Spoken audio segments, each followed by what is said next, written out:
Welcome back to another edition of Sharpening Broadheads with the crew. Haven't done one of these in a couple years. Last time we did it, we were using the little jig, and I don't know, we sharpened a bunch of different types of heads. But today, we've got a new head that we've just started messing with last few years. Mike built at Magnus Broadheads, built a curved blade single bevel. We've killed some pigs with them, we've tested them a bunch. Yeah, I worked with Mike on it for about 18 months or so, and he's been gracious enough to try to bring in a new offering for Magnus. The first pig we ever shot with it, my son split the humerus in half, and it was devastating. So it's lived up to our expectations. I've always liked this curved shape. This is actually, all of these heads, this shape, are a copy of the Ben Pearson deadhead, which actually in Dr. Ed's testing did phenomenal. It's a much bigger head. It's forged, but it did really good on buffaloes. I think one of the advantages, just from what I've seen, this is totally anecdotal, once again, put it on the scroll of things to test. It's never a list because you never mark them off. It unrolls on you. I believe what happens is if you hit something hard, the first third of it takes on all the work. And because the back edge starts to flatten, you still retain some sharpness in the worst case scenario. Today we're going to show you how to sharpen that head. We're going to play with a Black Hornet. That's a 150 Black Hornet too. That's a new one. Yeah, that's the new one. Ted shot and you killed a pile of stuff with the 125 Hornet. Yeah.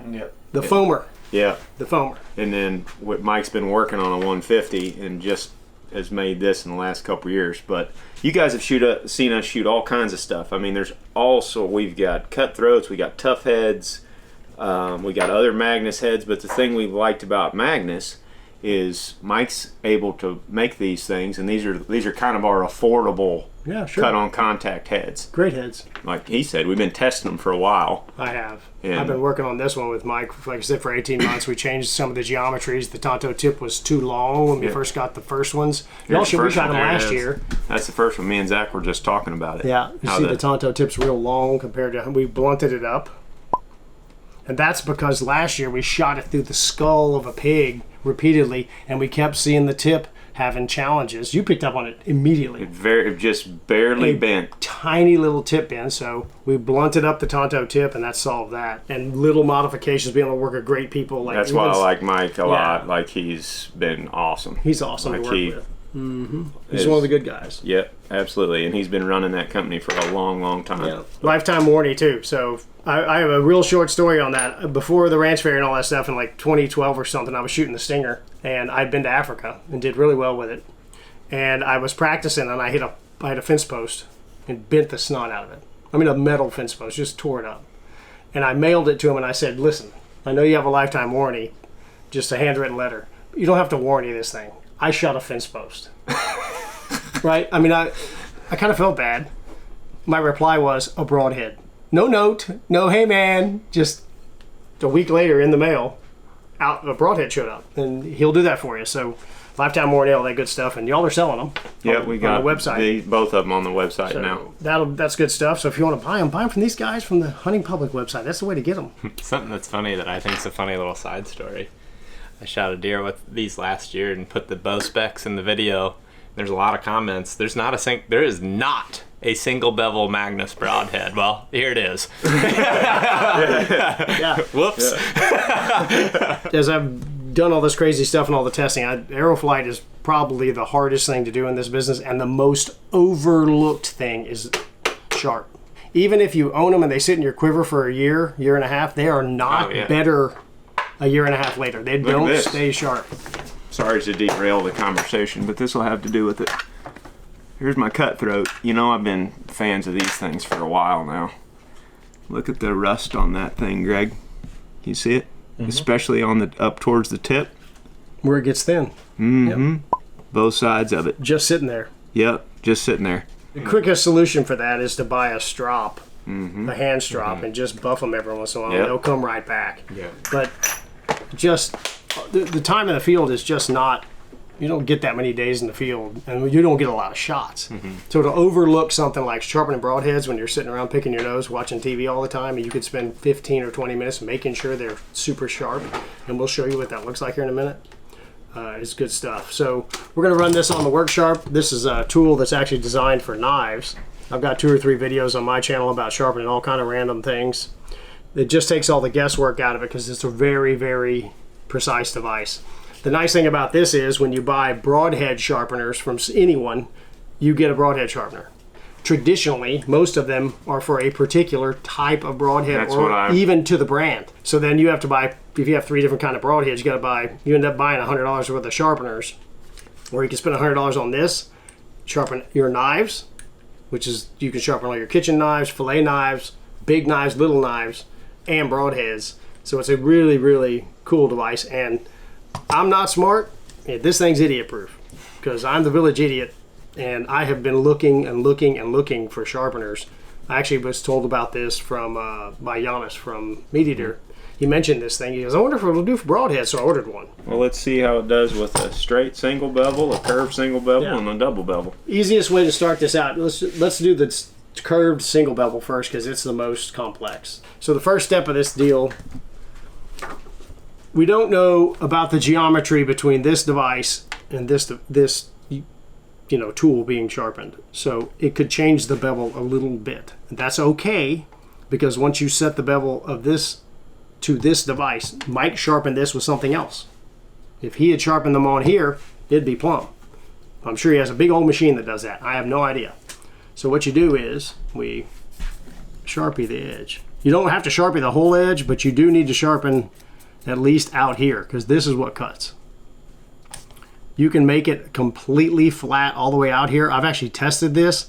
If half of this is sharp down to the cutting edge, it's just as sharp as it is if it's perfectly flat across the whole thing. So some of you folks that are a little more OCD than I am are gonna want the whole thing flat. That's fine. Make sure it's sharp out here. That's what cuts. It can be pretty and flashy and you can see your face up here, and if it's dull out here, you're not doing yourself a dadgum bit of good. Another thing that's nice about this tool is when it rides around the corner, it sharpens the Tonto tip.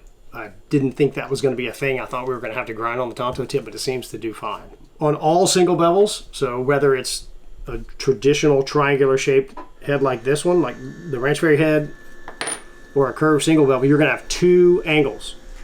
We're going to set bevel on the main bevel, and you can see on here there's a angle meter or whatever you want to call it, and this thing goes up and down. Okay, that'll become more clear here in a minute. So we're going to find out where plumb is. Mike says it's a 30-degree bevel. We're going to start at 30 and just buff it a little bit. It could be 28.5. Remember, this device is not designed for this head. So if he says 30 and it's 28, go with 28. Okay, easy now. And then what we're going to do on the other side is we're going to run it down as low as we possibly can and create a compound bevel out here without hitting the ferrule. So we want this as flat as possible. I know some of you people are going to make comments and say, well, a single bevel is supposed to be flat on the other side. I got you. It's just like that too. Here's the deal. Consistency and a little tiny bevel on this side is more important than it's got to be flat on the other side. Okay? If you guys want to run flat, hey, take it off the jig, run it flat, do whatever you want to do. But I've tested this a million. We're going to have a little wire edge over here, and you're going to have a big flat here. It's still going to rotate because it is not a double bevel. There's a ton of leverage coming off here. So that doesn't change the rotational capability, but what it does give you is a very plumb, consistent edge. And that's all you're worried about with this thing. With the Hornet, you want consistency, and don't lean on it too hard. Let the stones do the work. So Aaron, you're going to be our crash test dummy. Okay. This what tightens again? That's right here. That tightens it up. So you just open up the clamps, and just slide the broadhead in there. No, you have to do it with hands. There you go. And just kind of put it straight on the ferrule. Straight on the ferrule. Is that there? Just kind of clamp it there. Now tighten this up. Oh, that's pretty easy. Yeah. That's it. How tight? Just pretty snug. Yeah. Okay. And it comes out. So. Oh, nice. And then there's a button back here. push that button, and it rotates. So that's how it stays back. plumb. You never take it out of the clamp. I see. Where's the button at? In the middle. Push it in. I don't want to cut it here. Oh, that's pretty easy. Yeah. And then with a knife or whatever. Sometimes I leave the shaft on there and just flip it back and forth. It gives you a little leverage. Yeah. All right, so we're going to grab that stick right there. They have the ability to take the parts off. They have videos on the WorkSharp site to change all of the stones, and these are all taped on and stuff and magnetized, so you can actually buy new stones. I have modified this stone to what works for me. Okay. That says 600. Okay. That says So that's 320. Okay. Mm-hmm. And then I've got 600. Yeah. That's ceramic. Yeah. And then it has a strop. Gotcha. You can run through all the stones, but I have just been playing with the thing, and this combination seems to work just fine. This broadhead's pretty dull, so we're going to start with the 320. And this clamps right in there, put by a magnet. Doesn't clamp, it just magnetizes. And you go like that. There you go. Run this to 30. Oh, I see the little. That's pretty easy. The lower the number, the grittier it is. That's Correct? pretty solid. Then you check it to make sure it's. So what you do is you grab it right here and just saw it. You just go back Just and go forth. up and down. Oh, up and down. Full strokes. Yep. You can push a little bit. All the way up to the tip. Yeah. Just go all the way around. Okay, where are we cutting? Everyone gather around and watch We'll Ward do just set this. that aside and look at it. So we're cutting right out on the edge. You see that where the Sharpie's leaving? Yeah. So what I would do is I would just... I see. So with this, we do not want to grind the hell out of it and make a bevel, and then we have to reset the bevel. Right. You want it to, it'll be you want like it to be this. right on the edge. You want to just touch it until you get it at least probably halfway. And right now you're just looking to see how much Sharpie's disappearing. So what you got? It should be enough. So I didn't lower it enough. It's just barely, a third of the, not even that much. So down we go. This side's got the incremental one. So this is the broad 30, 25. So here's your onesie, twosie. So see that mark right there? Wonder why that marks. Wonder why that mark's there. Been sharpening a few of these? I think that might be it. I hope it is. It might be for my broadhead.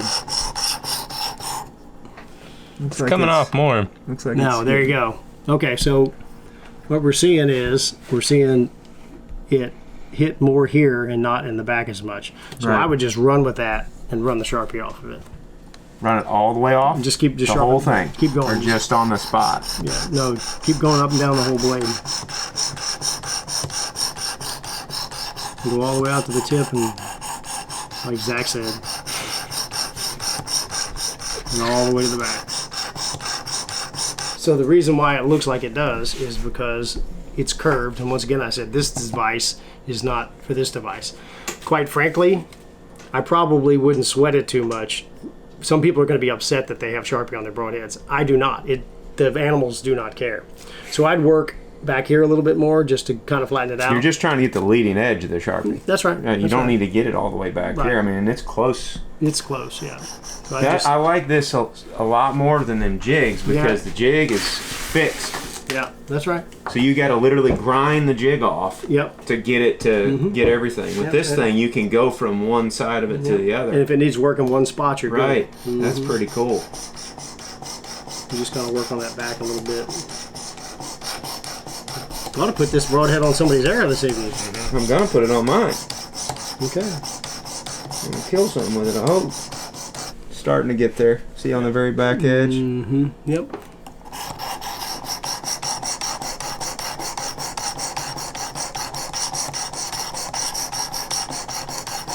And it just takes a little while. Once the bevel's set and you resharpen this thing on your own, it's done because it's set. The initial sharpening is one of the things that you got to get, done. Give it hell, Warb! Yeah. You're good. Okay.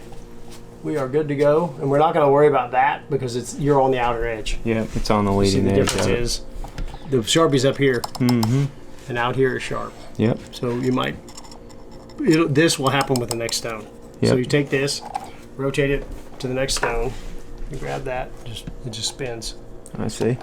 You go to whatever that is, That's 600 or 800. You need to mark it again or no? Nope. No, your bevel's set. So now you don't need to mark it again. It's done. So you just work it down. Just keep going. And this shouldn't take, go 2 passes and be done. Because the bevel's set.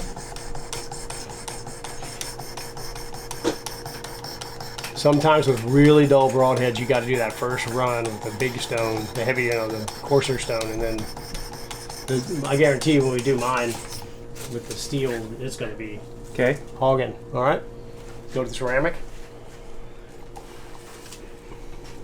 Come on, give me the.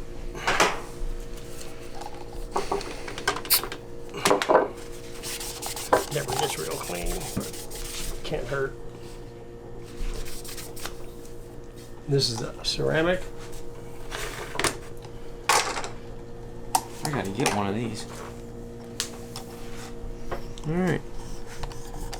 That should feel like light pressure? glass. Yeah, it's like real light glass. pressure. You shouldn't have to hog on it.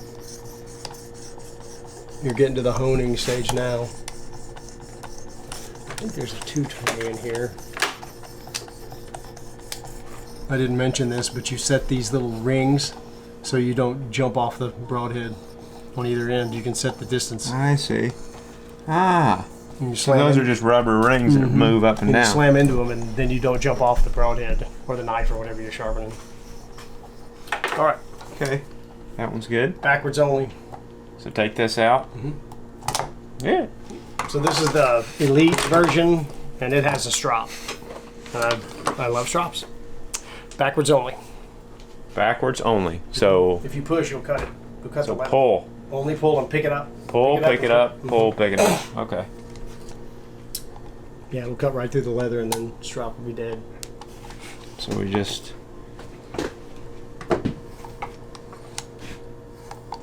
Yep.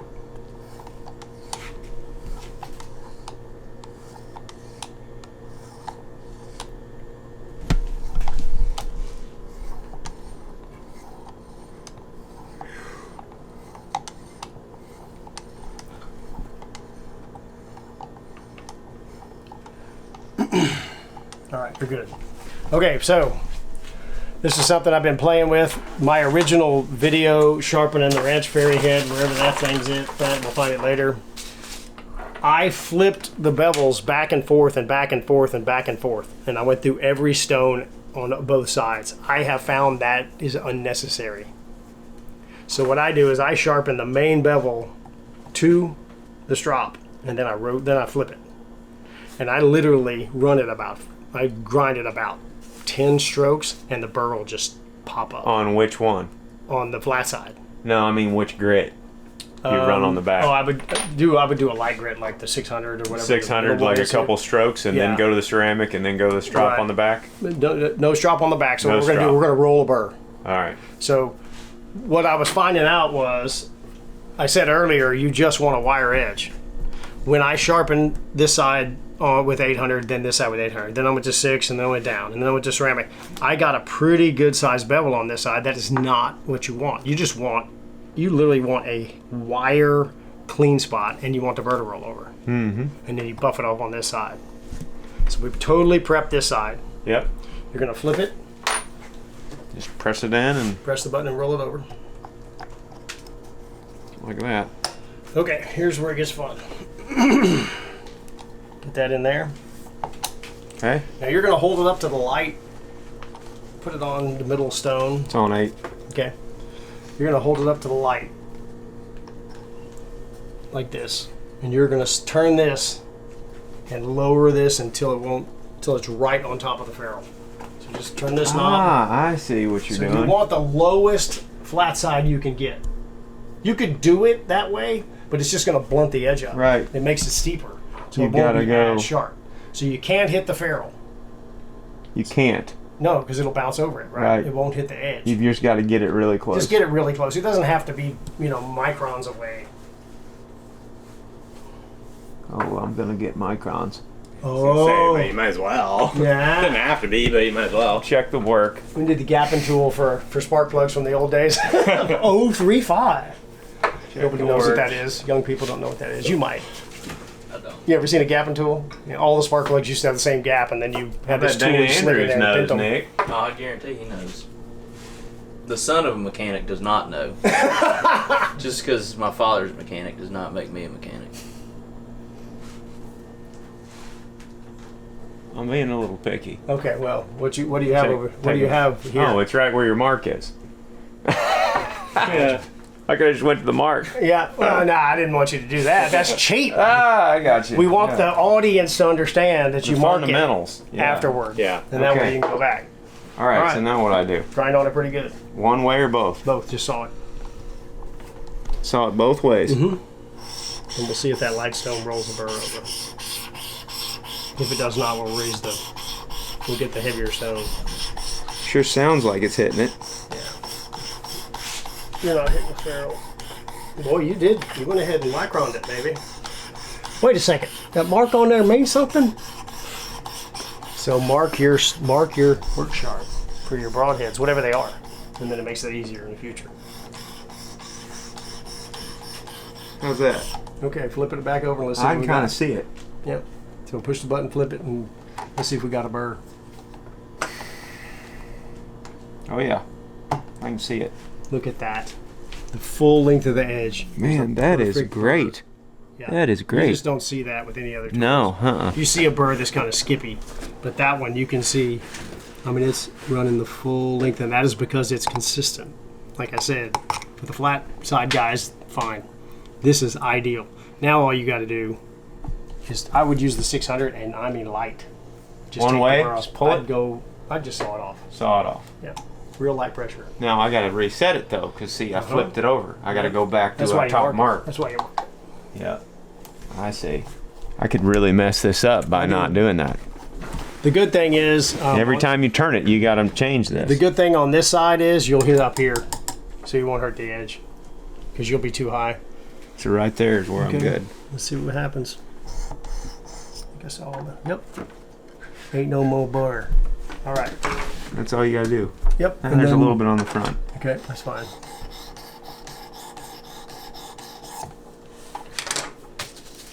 And survey says. So the nice thing about this thing, So this is done? Do I need to hit it with a strop one more time? if you want to check sharpness, you do that. Frig. Pretty solid. Jeez. Pretty solid. That's real heavy paper. That's real good. Nick click that one. That's real good. Jeez. I'd run a strop. We can cut some. There's not hardly any material on there. I mean, there's a little bit, Right. but get the this bits is off. way better than what I've been using. Get the bits off of it. I would have to do that several times to Yeah, get sure. it to there. So then you just drag. Yeah, you can go fast, slow, whatever you want to do. Doesn't matter. Oh, I'm a very careful human. I tend to bleed a lot. It's what do you do now? You're done. You gotta gonna sharpen check the other again? side. Might as well. Why not have some fun? Jeez, that's death. It's really good. That's For, for a 30 for a 30-degree bevel, it's real solid. That's great. Okay, so now I don't have to take that Loosen out. that. I just loosen it. All right. And then it's lather, rinse, repeat on the other side. I just finished this one side, got it super sharp, and I'm going to do the other side in a little bit when Greg doesn't have to hold the camera up forever.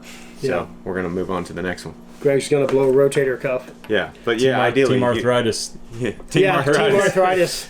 Ouch. You need to sharpen both sides, obviously. All right, so- anyway, on to the next one. All double bevel heads, we happen to have a Magnus Black Hornet in our hands. But if it's a multiple piece head, you can't get, because the bleeder blades, you can't get on it. The gizmo won't do it. So what I do, and I don't know that this matters, but I do it because it's just me. I mark the side that I took the blade off and I try to match them back up. Okay. I know it's black on black, but you can see it when you tilt it. So when I put the blade back in the same exact position it was in, and I put them on a spinner when they're done to make sure they're straight, because he straightens them to point like 0001 or something crazy. So you just unscrew the screw. Okay, and then you take the blade out. I believe the blades pop out. They can be a little special. You really want to, don't do them with your thumbs because you'll cut the hell out of yourself. Roll them out like that. Okay. Roll them out, Troy. There we go. Okay. There's a little button in here. Okay. You want to put that. That goes in the hole. And this is to the front. So when you reassemble. And I think he made these steel. I think that's how he made it. I think that's how he made the weight go up, because the blade platform's the same. This is a double bevel head. This is much more simple. You don't have to change the angle. Once the angle's set, you flip back and forth. Pretty straightforward. The only kicker to that is you don't want to put it in like that. I kind of eyeball it off of these holes. So if you put it like that, you can't sharpen the damn thing, or the geometry will get crazy because it's so short. See, you can't do that. So what I do is I just choose. I split that circle. I see it. And try to get a straight eyeball on it. And then snug it up. It gives you some point of reference, right? I'm trying to make it parallel to this, kind of. Yeah, you try to eyeball. It's not parallel right now, but that's pretty long. Pretty close. And so we'll Sharpie it again, and the stones will tell us. Right. If it cuts real wonky at an angle, you keep wiggling it around, and eventually it'll get square. And once again, it doesn't have to be perfectly square. So just paint the edge. You don't have to paint the whole thing. So basically, what you're saying with this, just so I'm getting it right, because I think I do sometimes worry about it too much. You're saying just worrying about this, like if this is downhill, you're talking like the lowest Lower side half. downhill. The top doesn't matter. The top doesn't matter. No. Makes sense. If you're Sometimes off- I do get a little bit So too if it's caught 28 up in, like, degrees and you get it at 27 and a half, and half of it sharp at the lower half sharp, it's not gonna matter. It's a total 30-degree bevel, if I remember, 15 on each side. Okay. Whereas this one was 30 on the flat. So I go all the way down to 15, which is all the way at the bottom, right? So one of the tricks here is I've had some trouble where I got this too low and you're hitting this. and I'm hitting this. Okay. So if that's the case and you go to 17 and you sharpen the outer half, the cutting edge half side, get over it. Right. If you sharpen past that, you're going to be in a good spot. We're going to use the same stone? Got the same 340, tools. 800, whatever, 600. Yeah. Okay. That one hasn't been shot a bunch. You can probably run it on 600 right off the bat. Yeah. So check it. Just set it on the blade and see if it's hitting this. Go to the daylight, huh? Yeah. We're going to the daylight, Greg. It's not hitting it. It's really close, but it ain't hitting it. Okay. And But I got to check it all the way across here. 15 degrees. Okay. 15 degrees. So just real quick buff all the way across and see what you got. Are you too high, too low? Seems like I'm too high. Because I'm not. I'm hitting the back edge. Okay. Let me press a little harder, though. Yep. See it's cutting on the top? So you go up. Man, that is sweet. Yeah. Yeah. No, I'm telling you, man, I've been looking for this kind of a toy for a long time to help average people get their broadhead sharpened. I guarantee you the sharpening reason people don't sharpen is because it's a total pain in the ass. Yeah, I mean, I promise you it's a pain. And it is a massive contributor to lethality. And it's overlooked because There it is, it's hard. right there. I made one more turn and boom, You nailed it. Yeah. nailed it. You just feel around. So you're on, 16 degrees or so. So once again, The front is cutting, so it's not quite plumb, Yeah. Oh, the blade. right? Yeah. But should we move it or just keep going? You can see there I'm kind of not quite hitting it on the back. Can honestly, yeah. Oh yeah, that's it. Did that do it? That did it. You've got a lot of the bevel in it too. Looks like. How far along here do I need to go? You're done. pretty well got it. I think. Pull it up, flip it out of the way, and let me see. Yeah, we're good. Some material coming off. So now you flip it, and you don't have to do anything else. You don't have to sharpen the other side or anything. It is set because the bevel's the same. I see. It's the advantage on double bevels. So we can just keep on cutting. Just keep on cutting. Check it, or do we go to the next? I'd go to ceramic. Because it wasn't super dull, we don't need to really knock the hell out of it. And you don't have to change the size. Just go to ceramic there, do a couple of passes, flip it over, do the couple of passes.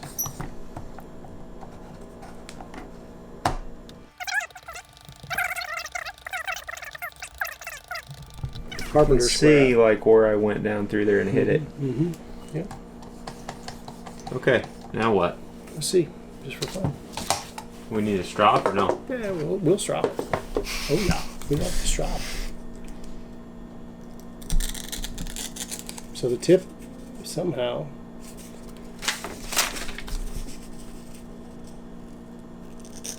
Oh, let's drop it. It's pretty good.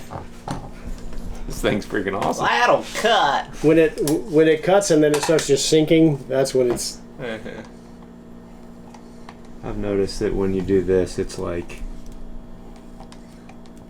And you can push pretty hard with a strop. Actually, I've played with a strop and just literally tried to bury him in the leather, and it hasn't made a huge difference in being real tender with it or whatever.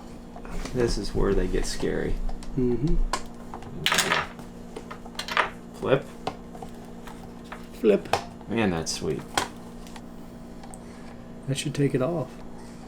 It's polishing right on the edge, real good. You can see it. Right on the leading edge. Give her a test.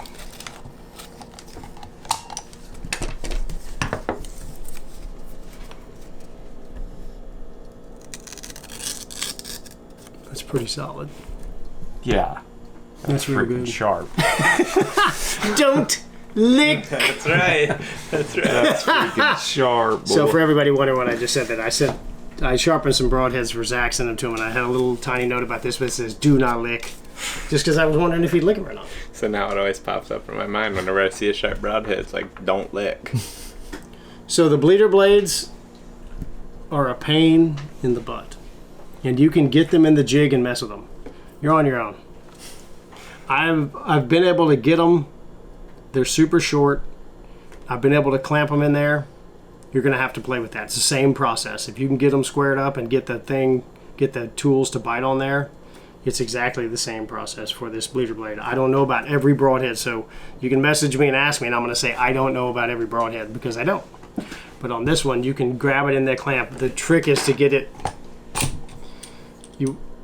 You want to get it as far away from the clamp as possible. If you get it way up in here, you'll never get on it. Like if it's real short like that, the clamp gets in the way. So it's so small, you do the same process, you get it kind of eyeball it square, and you try to get it out there like that. It's exactly the same process. You just got to be careful. Now the nice thing about them is they're as wide as the stones. So you just get on them and you stay on them and they sharpen really fast. But I don't mean you're on your own, I'm just telling you it's easy. You just got to get them out here, and you can't really, because they're so far out there, they'll flex, and you won't get any consistency out of them if they flex. So be careful with them. But they'll sharpen real fast, because once again, they're as wide as a stone. So they're super fast to sharpen. And then now we have a perfectly dull and dirty. Not that anybody missed, but somebody missed. So it's got a pretty significant burr on it from hitting the dirt. Assuming this is going to have to go I have up. found, shooting all the animals that we've tested on and stuff, the earth is harder on broadheads than anything I shoot. Absolutely. It's unfreaking believable. And out here we don't have a lot of rocks. Where Nick hunts out in Lano, you shoot and it's gone. Most of the time you break your arrow or your broadhead's bent sideways. That's it. Might as well. Just the leading. That's the only part you got to work on. You know, you hit this, you're good. Okay. So that's the 220 stone, the most coarse one in there. Oh wow, it is coarse. Oh yeah. Is that on there? Do I need to check it? Do the daylight check? Just do like 3 or 4 strokes, just right there. See where it's hitting. Looks like on the edge. Okay. Try again. Maybe step too far out on the edge? It's right there. Go down just a bit. Once again, whatever broadhead you got, you're gonna have to play with these angles and mark them. Just because I can't see much, are you trying to, when you're trying to set that edge, are you just trying to lay it as accurately on like just the whole thing as possible? As possible, yeah. There, you can see it. See the back edge? Yeah, so we'll lower it a little bit more.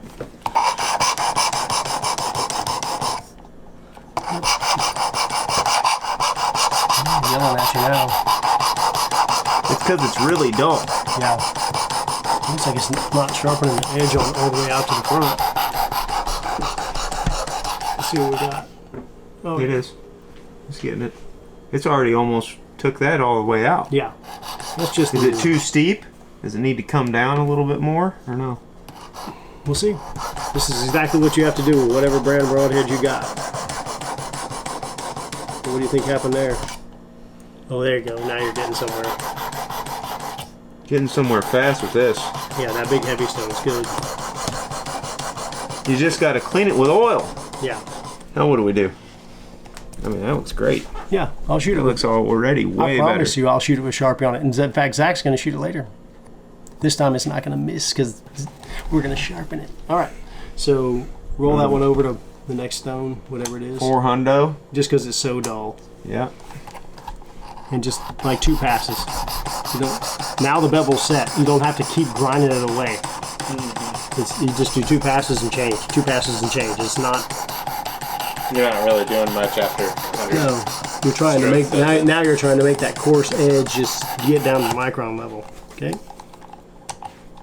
What's that say? 800. Okay, here's 600. There's 600. Go 600, and then ceramic. Once again, this is the one I adjusted and made custom.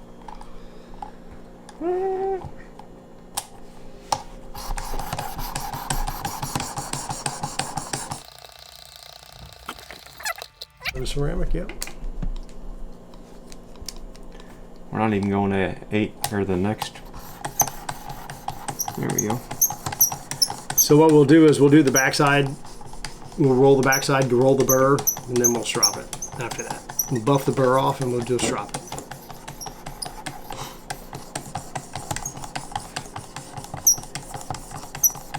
Man, that is freaking awesome. Yep. Okay. Flip it.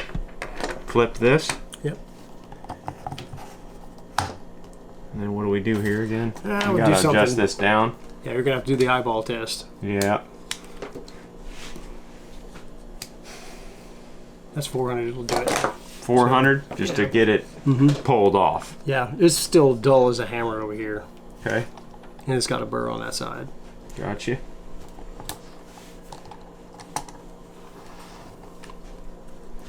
It's missing the ferrule, but it could come down. Put it all the way on the back. Yeah, if you, just get it as low as you possibly can.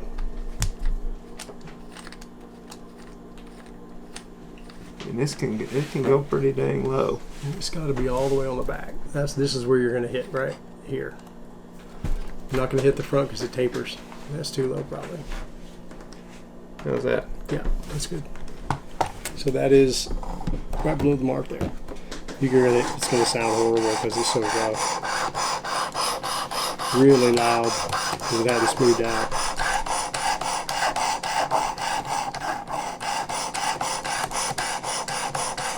Couple passes with that, or Yeah, more? flip it and see if we get a burr. I got a sneaking suspicion.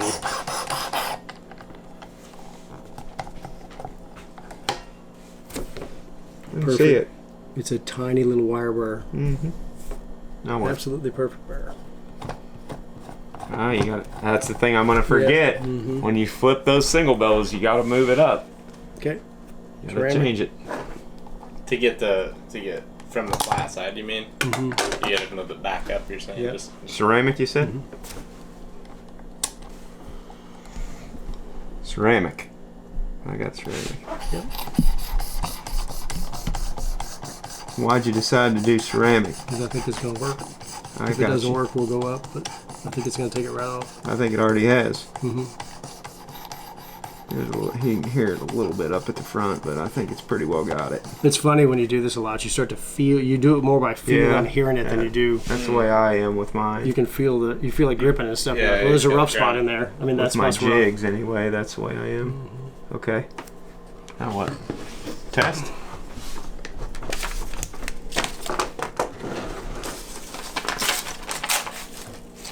See what we got. Ow! Pretty solid. It's a little grippy, but it ain't bad. I can see a little bit towards the front. That burr? The bump at the front. All right, flip it back over. Right there. Yep. Right there. Which is right where he hit the dirt. But I mean, it's almost taking it completely out of there. Yeah. All right, now what? So run it up, go up from ceramic, go to the 400 or whatever puts on there. 320, 600. 600. Yeah. It probably just needs a little bit more hoo-ha and happiness to. On this side. Yeah. Okay, done. Hang on. All you You need. just got to play with it.